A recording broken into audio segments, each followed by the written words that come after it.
Assalamualaikum warahmatullahi wabarakatuh. Halo anak-anak ibu yang saleh dan salehah, apa kabar? Kembali bertemu dengan Ibu Nurfatilah dalam pembelajaran Pendidikan Agama Islam dan Budi Pekerti untuk anak-anak ibu kelas 1 sekolah dasar.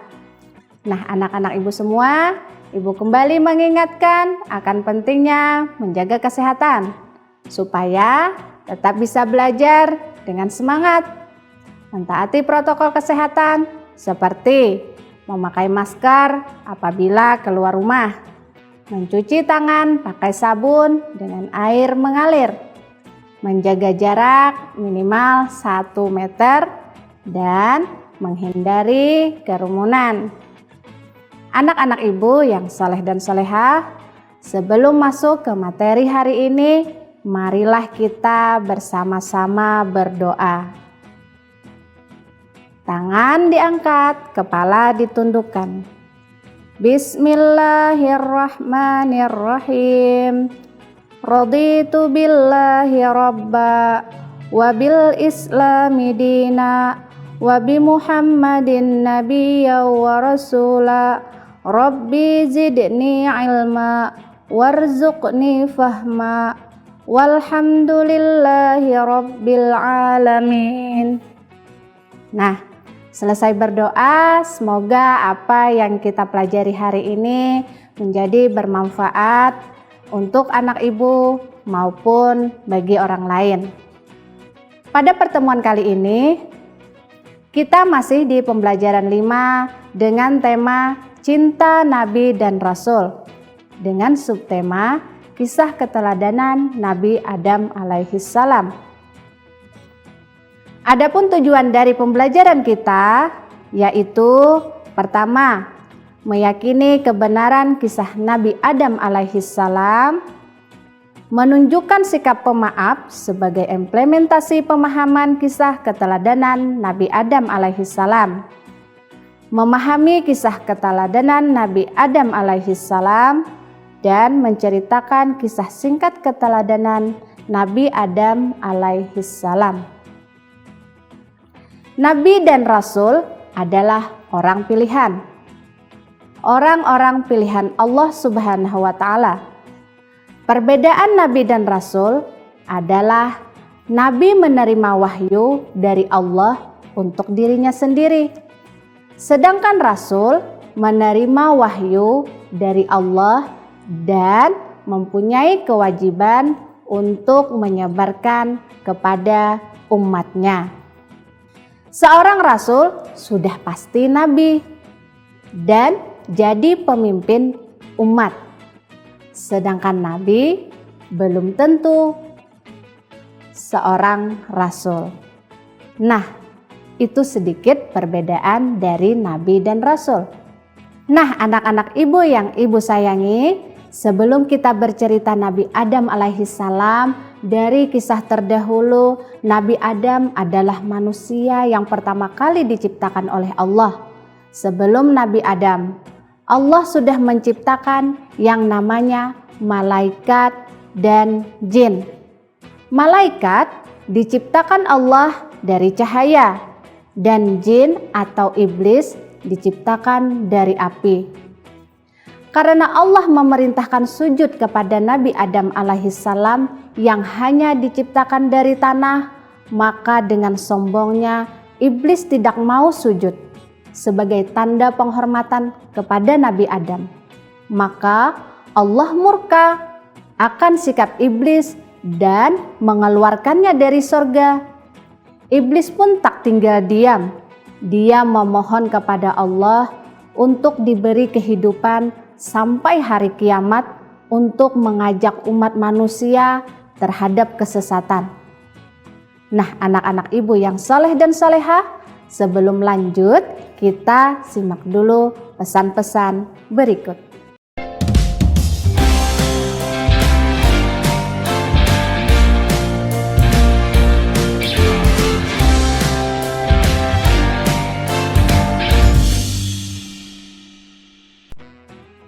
Kembali lagi bersama Ibu Nurfatilah ya anak-anak. Biar tidak penasaran, kita simak video tentang kisah Nabi Adam yang diturunkan ke bumi. Duduk manis dan dengarkan baik-baik. Kisah Nabi Adam alaihi salam. Setelah Allah menciptakan alam raya dan menyempurnakannya, bumi telah menjadi hijau, dipenuhi hutan belantara. Lautan membentang, danau-danau dan sungai-sungai yang panjang, hewan-hewan pun telah berkembang biak di dalamnya. Sementara itu di surga, Allah mengumpulkan para malaikat dan berfirman, "Sesungguhnya aku hendak menjadikan khalifah di muka bumi." Para malaikat bertanya, "Apakah engkau hendak menjadikan orang yang merusak dan menumpahkan darah di sana, sedangkan kami bertasbih memujimu dan mensucikan namamu?" Allah berfirman, "Aku mengetahui apa yang tidak kamu ketahui." Kemudian Allah menciptakan manusia yang hendak dijadikan khalifah itu adalah dari tanah liat kering. Setelah sempurna penciptaannya, Allah meniupkan ruh ke dalamnya. Manusia pertama ini dinamai Adam. Berbeda dengan para malaikat, Adam dikaruniai akal sehingga mempunyai kemampuan berpikir yang kuat. Allah mengajari Adam tentang benda-benda yang ada. Kemudian Allah memperkenalkan Adam kepada penghuni surga dan berkata kepada malaikat, "Sebutkanlah benda-benda ini." Para malaikat tidak bisa menyebutkan benda-benda itu. Lalu Allah menyuruh Adam menyebutkan benda-benda itu, dan Adam bisa menyebutkan semuanya. Allah berfirman, "Sujudlah kamu kepada Adam." Maka semua malaikat tersungkur sujud kepada Adam untuk menghormatinya. Tetapi iblis tidak mau sujud. Allah menegur iblis, "Kenapa kamu tidak sujud kepada Adam?" "Aku lebih baik dari dia. Engkau ciptakan aku dari api, sedangkan dia dari tanah."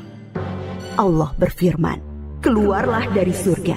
Kamu terkutuk dan terlaknat sampai hari kiamat."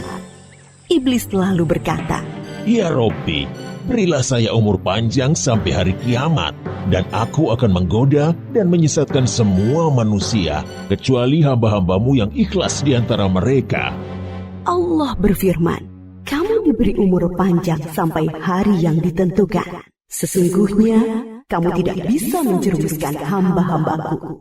Yang mengikutimu hanya orang-orang yang sesat." Adam tinggal dengan bahagia di surga. Kemudian Allah menciptakan Hawa, wanita pertama dari tulang rusuk Adam. Semakin bahagia, Adam dan Hawa tinggal di surga. Semua serba ada dan indah luar biasa. Makanan lezat berlimpah, baju beraneka dan indah, istana megah, sangat nyaman untuk tempat tinggal. Mereka bebas berjalan-jalan ke seluruh penjuru surga yang teramat luas dan indah. Allah hanya melarang mereka berdua mendekati sebatang pohon. Adam dan Hawa patuh terhadap larangan itu. Mereka tidak pernah mendekati pohon terlarang itu. Iblis yang mendengarkan larangan itu langsung menyusun rencana. Dia berusaha sekuat tenaga dan menggerakkan segenap pikiran untuk menjerumuskan Adam dan Hawa agar melanggar larangan Allah. Allah yang Maha Tahu memperingatkan Adam dan Hawa, "Hai Adam, setan itu adalah musuhmu dan juga musuh istrimu. Berhati-hatilah, jangan sampai dia mencelakakan kalian dan mengeluarkan kalian dari surga." Iblis selalu mencari kesempatan untuk menggoda Adam dan Hawa dengan berbagai cara, halus maupun terang-terangan. Dia berusaha agar mereka berdua melanggar larangan Allah, mendekati pohon terlarang. Iblis berkali-kali membujuk mereka dengan bersumpah bahwa dia hanya menginginkan kebaikan dengan kebahagiaan Adam dan Hawa. Iblis berkata, "Pohon kuldi adalah pohon kekekalan. Jika engkau memakan buahnya, maka akan kekal seperti para malaikat di surga." Dia juga berkata akan menunjukkan kepada mereka kerajaan yang kekal. Begitu gigihnya iblis membisikkan rayuan-rayuannya. Akhirnya Adam dan Hawa tergoda untuk memakan buah dari pohon terlarang itu. Begitu mereka mencicipi buah itu, hilanglah baju indah yang mereka kenakan. Mereka sangat malu dan seketika takut kepada Allah. Mereka menutupi tubuh mereka dengan daun-daun surga. Allah menegur mereka, "Bukankah sudah kularang kalian mendekati pohon itu? Dan bukankah sudah kuperingatkan kalian, setan adalah musuh kalian?" Adam dan Hawa sangat menyesal dan ingin agar Allah memaafkan mereka dan memberi rahmat kepada mereka lagi. Kemudian Allah mengajari mereka doa untuk memohon ampunan. Rabbana zalamna anfusana wa illam taghfir lana wa tarhamna lanakunanna minal khasirin. Ya Allah, kami telah menganiaya diri kami sendiri, dan jika Engkau tidak mengampuni kami dan merahmati kami, pastilah kami menjadi orang-orang yang rugi. Kemudian Allah menerima taubat Adam yang sungguh-sungguh dengan memberi ampunan, tetapi tetaplah keputusannya. Turunlah kamu semuanya ke bumi, sebagian kalian akan saling bermusuhan. Di bumilah tempat tinggal kalian.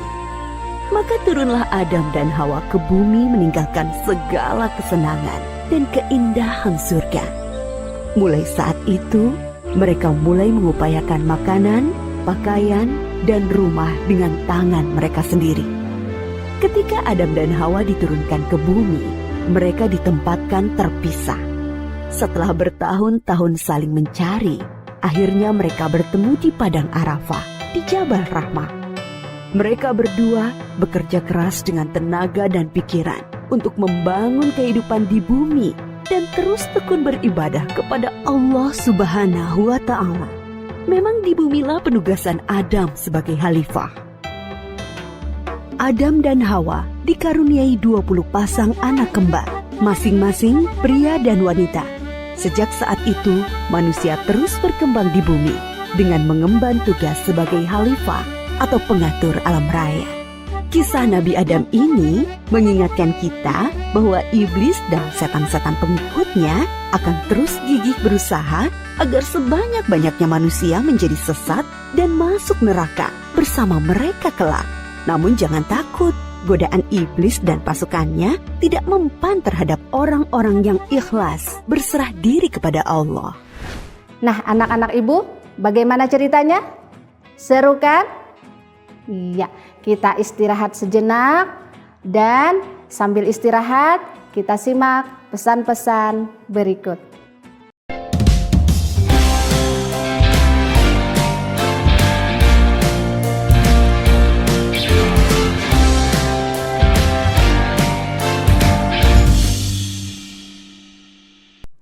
Nah, anak-anak ibu, bersama Ibu Nurpatilah kembali, kita lanjutkan pembelajaran pada kesempatan kali ini.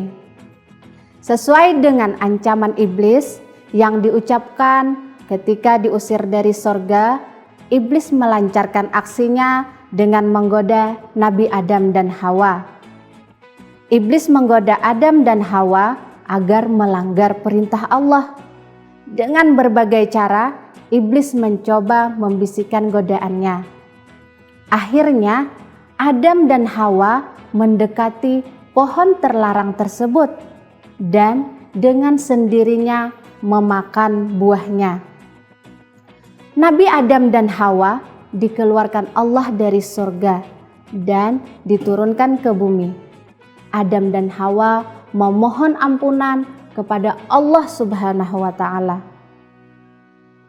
Nabi Adam diturunkan di India, sedangkan Hawa diturunkan di Jeddah. Dan dalam beberapa tahun yang lama mereka dipertemukan di Arafah. Nah, anak-anak semua, dari pembelajaran tadi kita dapat menyimpulkan beberapa kesimpulan, yaitu yang pertama, selalu berhati-hati terhadap godaan setan atau iblis. Yang kedua, selalu mentaati perintah Allah dan memohon ampunan apabila berbuat kesalahan. Mentaati perintah Allah dan menjauhi larangannya. Yang keempat, mempunyai sikap yang tidak putus asa dan pemaaf. Serta yang kelima, tidak sombong. Baik anak-anak, untuk mengetahui seberapa ingat dan mengetahui apa yang telah Ibu sampaikan dan yang kita tonton bersama tadi, Ibu ada beberapa pertanyaan untuk anak-anak Ibu sekalian. Yang pertama, Adam alaihissalam diciptakan dari. Yang kedua, siapakah manusia pertama kali diciptakan oleh Allah Subhanahu wa Ta'ala? Yang ketiga, siapakah nama istri Nabi Adam? Yang keempat, di mana tempat Nabi Adam diturunkan? Dan yang kelima, di mana tempat Nabi Adam alaihissalam dan Hawa bertemu? Nah, itu tadi beberapa pertanyaan dari Ibu. Anak-anak Ibu bisa meminta bantuan kepada orang tua, saudara, ataupun guru agama Islam di sekolah anak-anak Ibu masing-masing. Demikian pembelajaran kali ini. Sampai bertemu lagi di pembelajaran yang akan datang. Sebelumnya kita berdoa dulu. Sikap berdoa, tangan diangkat, kepala ditundukkan. Bismillahirrahmanirrahim. Allahumma arinal haqqa haqqa warzuqna ittiba'ah wa arinal batila batila warzuqna ijtinabah. Walhamdulillahi rabbil alamin. Anak-anak Ibu yang soleh dan solehah, demikian pembelajaran kita pada kesempatan kali ini. Semoga apa yang Ibu sampaikan bermanfaat bagi kita semua. Maafkan jika terdapat kesalahan dalam berkata-kata. Ibu ingin ingatkan anak-anak Ibu kembali, marilah kita taati protokol kesehatan, yaitu memakai masker apabila keluar rumah, mencuci tangan dengan sabun dengan air mengalir, jaga jarak minimal 1 meter, dan menghindari kerumunan. Demikian anak-anak pertemuan kali ini. Sampai bertemu lagi di pembelajaran yang akan datang. Wassalamualaikum warahmatullahi wabarakatuh.